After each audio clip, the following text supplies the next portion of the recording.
नमस्कार. मी डॉक्टर श्रीराम कुलकर्णी आणि आपण बघताय आरोग्याचं बोलू काही. आज आपण पित्ताविषयी थोडक्यात जाणून घेऊया. बरेच पेशंट दवाखान्यात येतात तर मळमळतंय, जळजळतंय, उलटीसारखं वाटतं अशा प्रकारची तक्रार नेहमीच सांगतात. पित्ताचा त्रास होत नाही असं सांगणारा एखादा क्वचितच. तर हे पित्त म्हणजे नेमकं काय? तर त्याला GERD म्हणजेच गॅस्ट्रो इसोफेजियल रिफ्लक्स डिसीज असं म्हणतात. हे झाले सगळं कठीण कठीण. आपण थोडक्यात पित्ताची गोष्ट समजून घेण्याचा प्रयत्न करूया. तर आपण जे अन्न खातो ते आपल्या तोंडावाटे अन्ननलिकेतून जठरामध्ये जातं. तर अन्ननलिका आणि जठर यांच्यामध्ये एक छोटं झडप असतं किंवा त्याला आपण दार म्हणूया. तर ते दार फक्त एकाच दिशेने त्याची उघडलं जातं. म्हणजे आपण जे अन्न खातो ते खाली जातं पोटामध्ये आणि परत ते वरती येत नाही.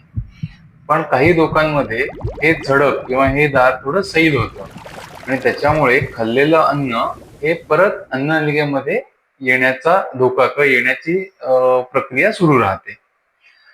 तर मग जे आंबट पदार्थ किंवा आम्लता जी आहे ती वरती अन्ननलिकेमध्ये आल्यामुळे जळजळणे, मळमळणे, उलटीसारखं वाटणे, घशाची आंबट कडू अशी चव येणे, ढेकर येणे अशा प्रकारचे त्रास त्या रुग्णाला किंवा त्या माणसाला होऊ लागतात. आणि जेव्हा हे वारंवार व्हायला लागतं तेव्हा त्या आजाराला GERD असं म्हटलं जातं. म्हणजेच जे मधलं व्हॉल्व किंवा जे झडप आहे ते सैल होतं. आता GERD जर त्रास झाला असेल तर त्याच्यासाठी उपचार काय? तर आधी सर्वप्रथम आपल्या फॅमिली डॉक्टरांकडे त्याचं योग्य निदान होणं डॉक्टरांकडून योग्य निदान होणे खूप गरजेचं आहे. आता या GERD ला आपण काय प्राथमिक उपचार करू शकतो? तर सर्वप्रथम आपण पोटभर खाल्लं, तुडुंब खाल्लं असं न करता कमी मात्रेमध्ये थोड्या थोड्या वेळाने खाणं हे खूप गरजेचं आहे. त्यानंतर जेवल्यानंतर लगेच झोपणं हे आपण टाळलं पाहिजे. साधारण जेवणानंतर 3 तासाने आपण झोपणं हे योग्य राहील.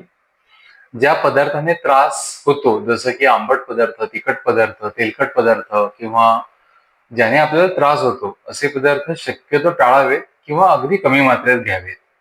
खूप त्रास होत असेल तर जी डोक्याकडची बाजू आहे ती साधारण 6 ते 7 इंच ही थोडी उंच असावी. त्यानंतर धूम्रपान, मद्यपान हे टाळावे. आपली जी आत्ताच्या जीवनशैली जी खूप धगधगीची झालेली आहे, आपली जी धावपळ आहे ती थोडी कमी करण्याचा प्रयत्न करावा. योग्य वेळी जेवण, योग्य झोप हे तसंच सकस अन्न हे घेण्याचा प्रयत्न करावा. त्यानंतर डॉक्टरांनी जी काही आपल्या औषध दिलेली आहेत ती नियमित दिलेल्या मात्रेत आणि दिलेल्या दिवसांपुरतीच घ्यावी. पित्ताच्या गोळीची सवय लावून घेऊ नये. जर का खोकल्यातून किंवा रक्त येत असेल किंवा घास अडकत असेल किंवा विनाकारण वजन कमी होत असेल किंवा खूप जेवणानंतर पोटात दुखत असेल अशा प्रकारची जर का काही लक्षणं आढळली तर मात्र तज्ञ डॉक्टरांकडून काही तपासण्या करणं हे खूप महत्वाचं राहतं. हे झालं थोडक्यात GERD आणि त्याचे काही प्राथमिक उपचार. व्हिडिओ आवडला असेल तर लाईक करा, शेअर करा आणि चॅनेलला सबस्क्राईब करा. धन्यवाद.